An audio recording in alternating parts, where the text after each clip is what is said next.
В поредица от разследвания в рамките на 2 години ви разказахме за злоупотребите на един кмет. Кметът на община Бойчиновци. Показахме ви факти и доказателства. Всичко по темата можете да гледате тук.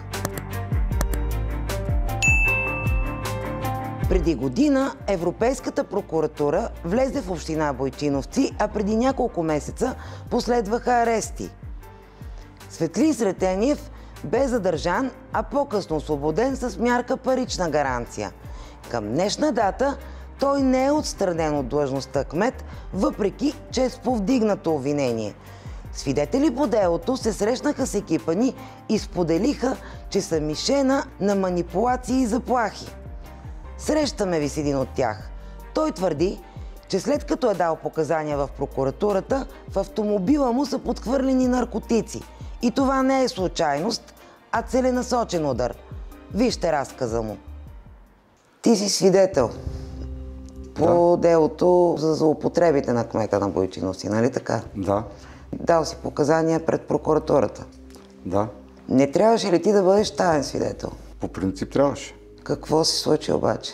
Кмета на Бойчиновци от някъде е разбрал и предполагам, че е накарал някой да ми хвърли в колата наркотици. Защо мислиш, че някой ти е подхвърлил наркотици? Да разкажеш цялата случка. Какво се случи? Как разбра, че има в колата ти наркотици? Едно момче от Владимиро беше подал сигнал на 112, че в колата ми има наркотици. Сутринта на 24-ти идваха полицаи, претърсиха колата и къщата и не намериха нищо. И аз след 2-3 дни премествам един багаж от задната седалка в багажника и случайно видях едно пакетче, че има някъде. Това ти е колата? Това ми е колата. Тук долу на стелката беше паднало едно пакетче, аз го взимах, погледнах, след това бръкнах тук в джобовете и видях, че има някакви пакетчета и се усъмних, че това са някакви наркотици. И след това почнах да търся из колата и задните джобове на предните седалки бях намерил 16-17 грама. Звъннах на 112, дойдоха полицаи, дойдоха криминална, взеха някакви проби и казах, това някой ги е поставил. Аз във Владимиро не си заключвам колата и може би някой ги е поставил. Попитаха ме как съм ги намерил, откъде знаем. Казах, че знам за обаждането на 112 от това момче и така. А с това момче успя ли да се видиш, да го попиташ той откъде знае, че в колата има наркотици? Не, оставих на полицаите да свършат работа. 10 дни по-късно, даже те са повече от 10. Какво се случва? Някой търсил ли те? Не, никой ме не е търсил. А защо мислиш, че някой би ти подхвърлил наркотици? Заради кмета на Бойчиновци. Понеже съм свидетел по едно дело и... Това ли беше условието да се съгласиш да си свидетел, да си таен свидетел? За да не ми направят някои неща.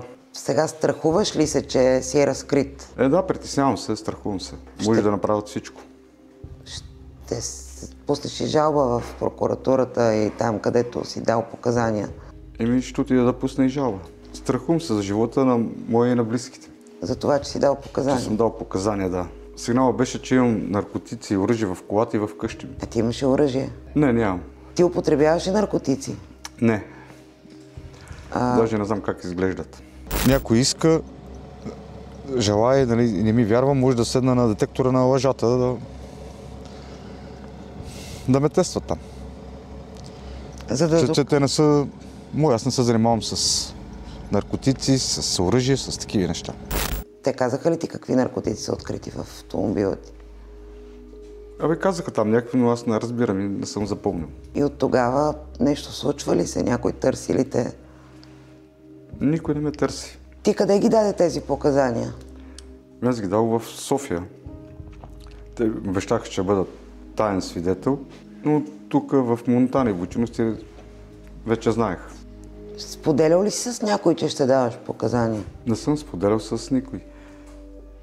Давах показания срещу злоупотребите на кмета на Бойчиновци, дал ги в София. Те обещаха, нали, че няма да се разбера в Монтана и Бойчиновци. Това момче, който се обади на 112, е приближен на кмета на Бойчиновци. И баба му казала, че ще ме вкарва в затвора. Така ли става тук в Бойчиновци? Да, така Така се случват нещата. Ако не слушаш си срещу кмета, започват да ти правят, палят ти коли, заплашват те, въргат ти наркотици. Така се работи в Бойчиновци. Понеже той като на власт, в момента и те го слушат. Ако го отстранят от длъжност, не мисля, че ще бъде така. След тези обвинения и след тази акция, която имаше срещу него и беше задържан, хората повярваха ли, че той ще бъде отстранен или все още не вярват? Те повярваха. Същия ден, когато го задържаха, повярваха всички. Почти всички хора, които разговарят с тях, и след това, какво се случи, той излезе на свобода и започна да говори, че това било грешка на полицията. Защото не е отстранени и те не вярват. Казваш истината в момента. Да, истината. Аз имам и протокол, доброволно предадени. Заключваш ли колата вече? Вече я заключвам. Страхувам се за семейството си, за близките ми. Не знам какво мога да направят още.